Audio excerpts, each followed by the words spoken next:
The median home price dropped 23% in Jackson, Mississippi over the past year, and it's still not attracting buyers. Property taxes jumped 40% in parts of Chicago, while the population shrunk by another 50,000 people. And in California, entire towns are being abandoned as insurance companies pull out completely. Right now, there are 26 places across America where moving there could be the worst financial decision of your life. We're talking about collapsing property values, skyrocketing crime, vanishing jobs, and situations so bad that longtime residents are doing everything they can to leave. Some of these might surprise you. Others you've probably suspected for years, but the data doesn't lie, and if you're thinking about relocating or buying property anywhere on this list, you need to see these numbers first.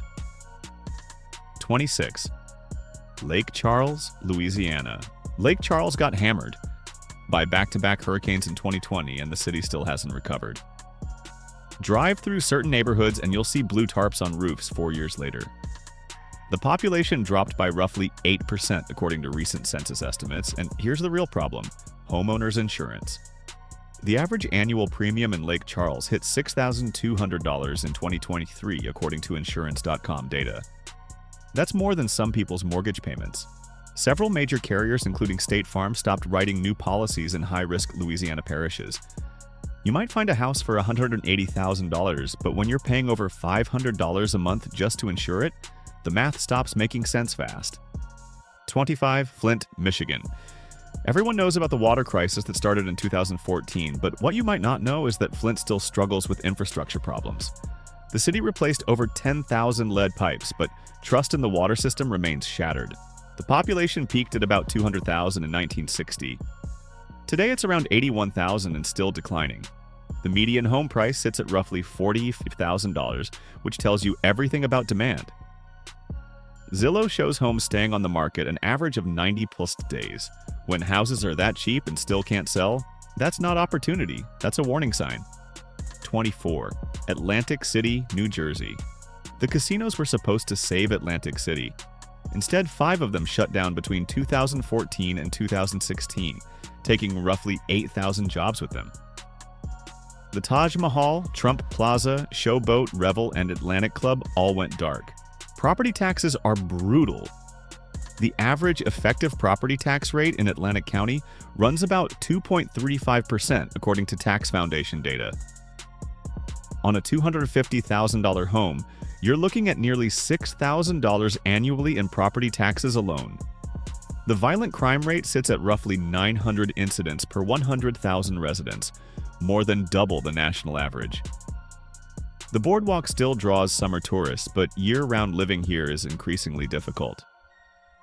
23. Bridgeport, Connecticut. Connecticut's largest city has a poverty rate hovering around 19%, well above the national average. The median household income is roughly $52,000, but here's the killer. You're still paying Connecticut's high cost of living and property taxes.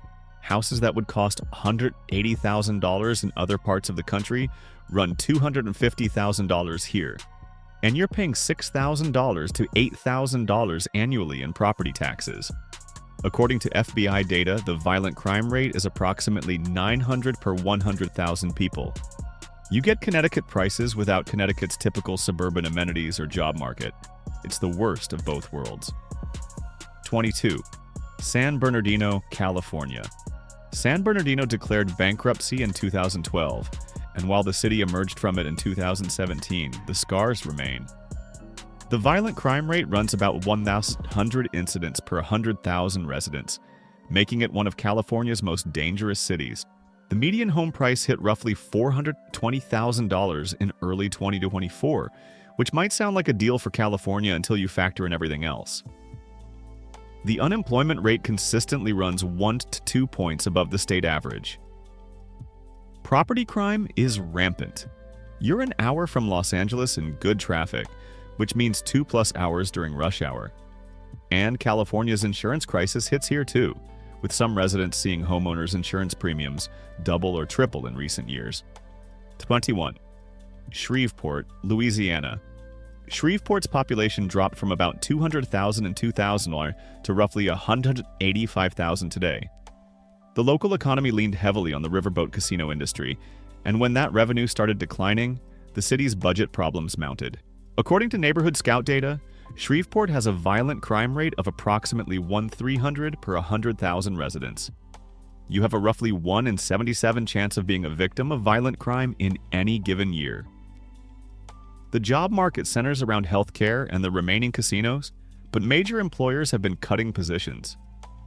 Median home prices sit around $175,000, which seems affordable until you realize there's little appreciation potential and high carrying costs. 20. Hammond. Indiana Hammond sits right outside Chicago, so you get the crime spillover and property taxes without access to Chicago's job market and amenities. The effective property tax rate in Lake County runs about 2.3%, among the highest in Indiana. The violent crime rate is roughly 700 per 100,000, well above Indiana's state average. Manufacturing jobs that once sustained Hammond have largely disappeared. The city lost about 10% of its population between 2000 and 2020. Houses are cheap, with median prices around $140,000, but appreciation has been essentially flat for years. 19. Gary. Indiana. Gary is Hammond's neighbor and even worse off. This city once thrived on steel production, employing over 30,000 people at U.S. Steel's Gary Works facility at its peak. Today, that number is under 4,000. The population collapsed from 178,000 in 1960 to roughly 69,000 today. Entire neighborhoods sit abandoned. The violent crime rate exceeds 100 per 100,000 residents, according to recent FBI data. 18. Youngstown, Ohio. Youngstown's story mirrors Gary's, a once thriving steel town that never recovered from deindustrialization. The population peaked near 170,000 in 1930 and now sits around 60,000. According to Zillow, the median home value is roughly $65,000. Properties stay on the market for months. The violent crime rate runs approximately 900 per 100,000 residents. Youngstown State University employs a good chunk of the remaining workforce, but there's little private sector growth. 17. Pine Bluff, Arkansas. Pine Bluff's population dropped from about 55,000 in 1990 to roughly 41,000 today. The violent crime rate soared to approximately 1,500 per 100,000 residents, making it one of America's most dangerous small cities per capita. The local economy struggled after major employers, including International Paper, scaled back operations. The median household income sits around $36,000. Median home values are roughly $80,000, but the market is stagnant. According to census data, over 25% of residents live below the poverty line. 16. Bessemer, Alabama. Bessemer sits just outside Birmingham, but the proximity doesn't help much. The violent crime rate exceeds 1,400 per 100,000 residents, according to FBI statistics. The city declared bankruptcy in the 1980s and has struggled financially ever since. The median household income is approximately $34,000, well below Alabama's already low state average. The poverty rate runs over 30%. Median home prices sit around $95,000, and properties can take 6 months or more to sell. 15. East St. Louis, Illinois. East St. Louis represents one of America's starkest examples of urban decline. The population crashed from 82,000 in 1950 to roughly 18,000 today. Over 40% of residents live below the poverty line. The violent crime rate exceeds 2,000 per 100,000 residents, one of the highest in the nation. Entire blocks sit abandoned and demolished. The median home value is under $50,000, and even at that price, there are few buyers. 14. West Memphis, Arkansas. West Memphis sits across the river from Memphis, Tennessee, and inherits many of the problems without the benefits. The violent crime rate runs approximately 1,800 per 100,000 residents. The local economy depends heavily on trucking and distribution centers along Interstate 40, but those jobs often pay warehouse wages without benefits. The median household income is roughly $38,000. The poverty rate exceeds 25%. 13. Monroe, Louisiana. Monroe's population declined from about 54,000 in 1960 to roughly 47,000 today, despite population growth across Louisiana overall. The violent crime rate sits at approximately 1,400 per 100,000 residents. The local economy centers on healthcare and higher education through the University of Louisiana at Monroe, but private sector opportunities are limited. 12. Birmingham, Alabama. Birmingham is significantly larger than the other cities on this list. That doesn't make it a better choice. The violent crime rate exceeds 1,600 per 100,000 residents, among the highest for major American cities. The population peaked at about 340,000 in 1960 and now sits around 200,000, a 40% decline. Suburban flight continues as residents with means move to communities like Hoover and Vestavia Hills. Yafia was 11. Stockton, California.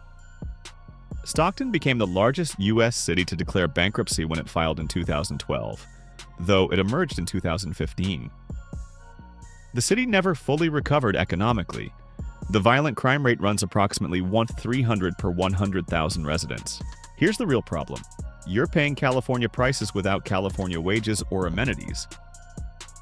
The median home price hit roughly $475,000 in early 2024. The median household income is about $58,000. That math doesn't work. Homeowners' insurance premiums are rising as California's insurance crisis spreads. You're 80 miles from San Francisco, but might as well be in a different state economically.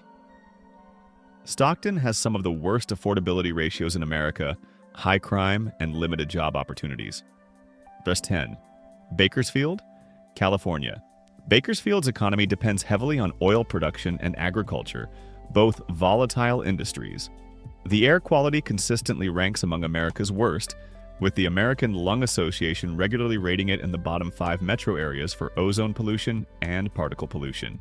The median home price reached about $400,000, while the median household income sits around $65,000. The violent crime rate is roughly 600 per 100,000, not the highest on this list but concerning for the price point. Summer temperatures regularly exceed 100 degrees. The job market offers limited diversity, so when oil prices drop, the whole region suffers. You're 3 hours from any major city, isolated in the southern San Joaquin Valley with some of the worst environmental conditions in the state. Number 9. Memphis, Tennessee. Memphis has a violent crime rate exceeding 2,000 per 100,000 residents, consistently ranking among America's most dangerous major cities. In 2023, Memphis recorded over 300 homicides, giving it one of the highest murder rates in the country. The population declined by roughly 25,000 people between 2017 and 2023, according to census estimates. The poverty rate sits around 25%. Median home prices are roughly $180,000, which seems affordable until you factor in the crime situation and property taxes that are high by Tennessee standards. Thus, Detroit, Michigan. Detroit declared bankruptcy in 2013 with over $18 billion in debt, the largest municipal bankruptcy in American history. While downtown has seen some revival, the majority of the city remains deeply troubled. The population crashed from 1.8 million in 1950 to roughly 640,000 today, a 65% decline. Entire neighborhoods sit abandoned. The violent crime rate runs approximately 2,000 per 100,000 residents. Property taxes are high despite low home values because the shrunken tax base can't support city services. The median home price is around $75,000, and properties in many neighborhoods sell for under $30,000, yet still sit empty for months. Number 7. St. Louis, Missouri. St. Louis has the highest murder rate among major American cities, with approximately 65 homicides per 100,000 residents in recent years. The overall violent crime rate exceeds 2,000 per 100,000. The city's population peaked at 856,000 in 1950 and now sits around 300,000, a catastrophic 65% decline. The tax base collapsed, leaving the city struggling to maintain infrastructure. Property taxes are high relative to home values. According to Zillow, median home prices in the city proper are roughly $150,000, but that average masks huge disparities. Some neighborhoods see $200,000 homes, while others have properties selling for $30,000. Number 6. Cleveland, Ohio. Cleveland's population collapsed from 915,000 in 1950 to roughly 372,000 today. The Cuyahoga River famously caught fire multiple times in the 1960s, symbolizing the city's industrial decline. The violent crime rate runs approximately 1,400 per 100,000 residents. According to Realty Track data, Cleveland had some of the highest foreclosure rates in America during the 2008 crisis and never fully recovered. Median home values sit around $85,000. Property taxes are high relative to values because the city struggles to maintain services with a shrunken tax base. Number 5. Baltimore, Maryland. Baltimore's population dropped from 950,000 in 1950 to roughly 575,000 today. The violent crime rate exceeds 1:800 per 100,000 residents, with over 330 homicides recorded in 2023. The city has a property tax rate of $2,048 per $100 of assessed value, roughly 3 times higher than surrounding Baltimore County. On a $250,000 home, you're paying over $5,600 annually in property taxes alone. That's higher than many places with million-dollar homes. 4. Camden, New Jersey. Camden competes with East St. Louis for the title of America's most dangerous city. The violent crime rate exceeds 2,000 per 100,000 residents. Over 35% of residents live below the poverty line. The city dissolved its police department in 2013 and replaced it with a county force after the crime situation became completely unmanageable. While crime has decreased somewhat since then, it remains at crisis levels. The median household income is roughly $29,000. The median home value sits around $85,000, and even at that price, properties sit on the market for months. 3. Jackson, Mississippi. Jackson represents a slow-motion municipal collapse. The water system failed in 2022, leaving 150,000 residents without reliable drinking water for weeks. The infrastructure problems go deeper than one crisis. The city operates under a boil water notice roughly 300 times per year, according to news reports. The sewer system dumps millions of gallons of untreated sewage into the Pearl River during heavy rains due to failing infrastructure. The EPA has cited Jackson repeatedly for Clean Water Act violations. Number 2. New Orleans, Louisiana. New Orleans never fully recovered from Hurricane Katrina in 2005. The population was about 485,000 before the storm, and now sits around 370,000. Entire neighborhoods like the Lower Ninth Ward remain largely abandoned nearly 20 years later. The violent crime rate exceeds 100 per 100,000 residents, with carjackings becoming epidemic in recent years. The murder rate in 2023 gave New Orleans one of the highest per capita rates in America. Number 1. San Francisco, California. San Francisco tops this list not because it's poor or declining industrially, but because the math is completely broken for anyone who isn't already wealthy. The median home price exceeded $1.2 million in early 2024. The median household income is about $120,000, which sounds high until you realize that's a 10.1 price-to-income ratio. Traditional lending says you shouldn't exceed 3.1. Even six-figure earners can't afford to buy here. But it gets worse. Property taxes run roughly 1.2% annually, so you're paying $14,000+ yearly on that median home. Homeowners insurance is rising as California's insurance crisis spreads. State income tax hits 13.3% at the top bracket. Sales tax in San Francisco is 8.625%. The city recorded over 500 reported vehicle break-ins per month in 2023, according to SFPD data. Retail theft became so rampant that Walgreens closed over a dozen stores. Target closed its downtown location. Nordstrom pulled out of the downtown mall. The office vacancy rate in downtown San Francisco hit nearly 30% in 2023 as tech companies embraced remote work. From insurance crises in Louisiana to abandoned neighborhoods in the Rust Belt, from California's broken affordability to infrastructure collapse in Jackson, these 26 places represent America's most challenging housing markets. Some offer cheap homes with catastrophic quality of life issues. Others charge premium prices for declining services and rising risks. The key takeaway: price alone never tells the full story. A $50,000 house in Gary might seem like opportunity until you factor in crime, taxes, insurance, lack of appreciation, and zero economic prospects. A $1.2 million condo in San Francisco might seem like prestige until you're paying $4,000 monthly, just in taxes and insurance while stepping over homeless encampments. Before you move anywhere, look at the trajectory, not just the snapshot. Where is the population going? Are major employers arriving or leaving? What are insurance costs doing? How does the tax base support services? Is climate change creating new risks? What surprised you most on this list? Did your city or a place you're considering make the cut? Drop a comment below. And if you found this helpful, hit that subscribe button, because we've got more data-driven real estate analysis coming that could save you from a six-figure mistake. Where should you move instead? We'll tackle that next.